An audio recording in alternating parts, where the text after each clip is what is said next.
Hey, what's up? This is Mike Hey, this is Craig. from Boy Hits Car, and you're watching Burning Music. Burn it down.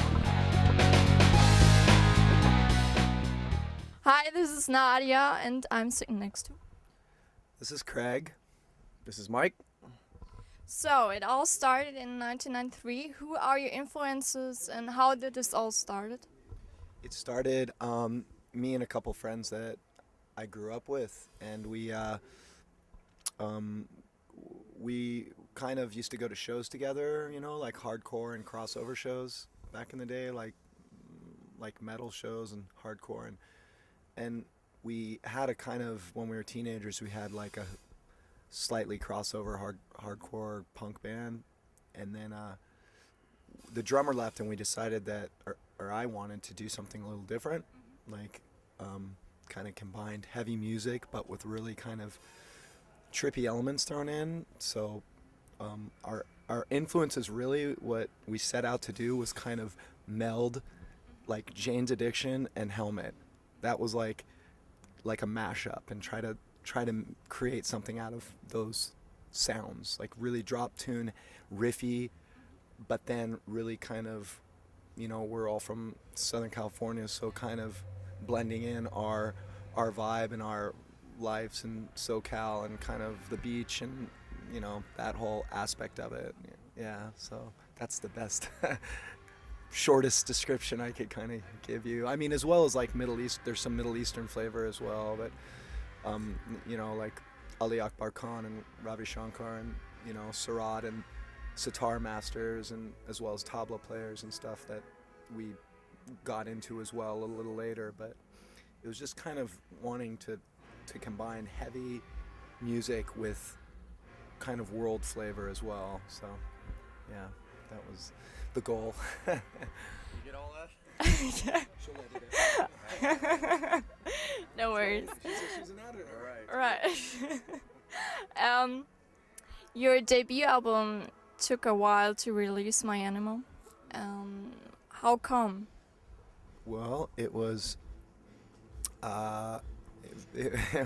getting a record deal was, you know, with our kind of music, yeah, and no one really knew how to. We kind of came up during, like, whatever, if you will, the alternative revolution, I guess, and like, but then it melded into this kind of pop punk thing, and we just kind of did the same thing throughout that, but we never, our style of music was never really popular until the late 90s. You know, that's when it, like, the heavy music kind of, but we had already been doing it for, you know, almost 6 years, so it was kind of like, we're just doing the same thing. But yeah, it just took a while, and we finally got a little indie deal in '98, you know, and that's, you know, that's when we were playing with Mike's band in LA. We'd do shows together, and we'd go to his shows, he'd come to our shows and stuff like that. So yeah, and then it just went from there. You get all that? I did. Your new album, Stealing Fire, just came out in March. Tell me a little about it, and how long took it to record it, and how long took it to write the songs? Yeah, Stealing Fire was quite an undertaking. It took us about, I'd say, almost 3 years from the time we started writing it till the time it was done. Since we are completely independent, it was pretty much just going in and, yeah, writing a few songs, going in and recording them, fine-tuning them, going back in, recording a few songs. A few months later, fine-tuning them, recording more, and just over the process of a couple of years, just doing it all on our own, coming up with a final product. But it took us a while. We didn't even really plan. We just, let's just write and see what happens. And then we had 5 songs by the end of '08 kind of completed, and we're like, okay, this sounds kind of good. So we just kept writing, you know, and then recording. It wasn't like we wrote and had 20 songs and recorded 15 and whittled it down to 12 or whatever. We just kind of would have songs that we felt good about, and we'd go track them, And then, as he said, it took a while, and then at the end of it, all of a sudden we were like, well, we actually have an album now. Yeah, but it was either we would get together with acoustic guitars and write, like me, Bill, and Mike, and then we'd bring it into the studio, or there was some stuff that just came jamming at the studio. Yeah. So you mostly wrote it together? Yeah, definitely.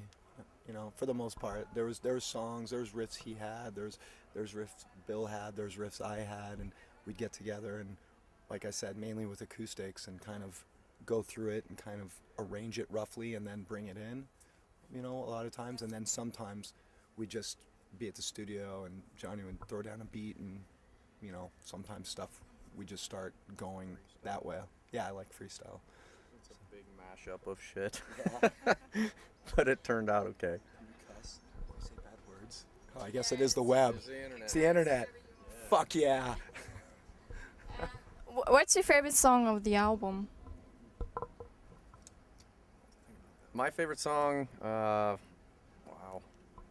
I'm too close to most of them, but or all of them, I should say. But I really like a song called "It's All Right."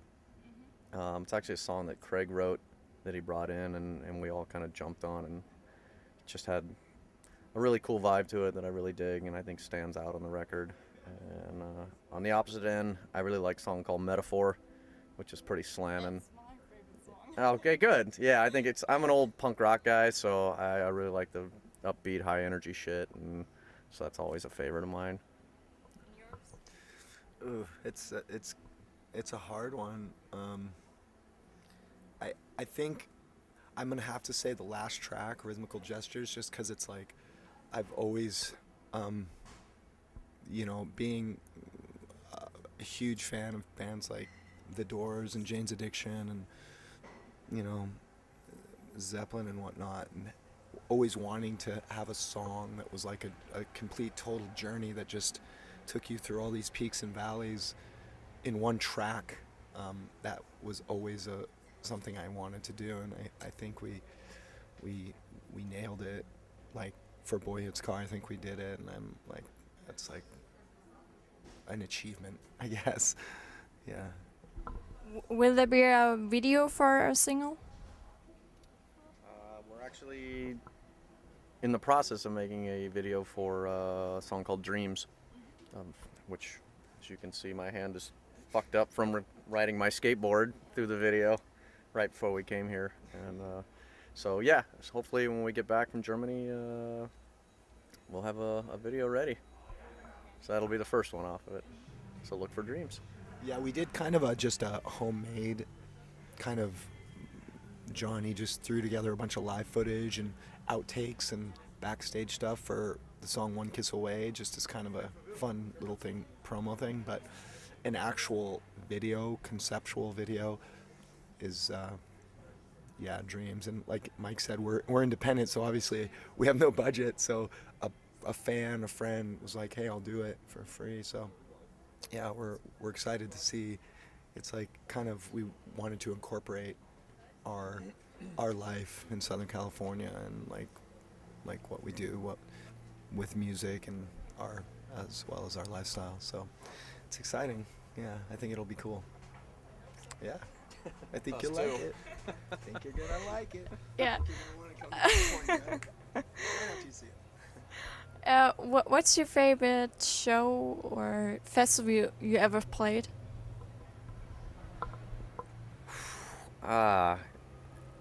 Well, for me, I think that's probably a no-brainer to the rest of the band. Actually, we just played a few days ago at a festival with basically my favorite band on the face of the planet, Bad Religion, and I got to share the stage with them and meet them and talk with them and pick their brains, and that was definitely a thrill for me as far as just being backstage with the guys. All the shows have been pretty fucking off the hook. You know, the small clubs go off, the big festivals are a blast.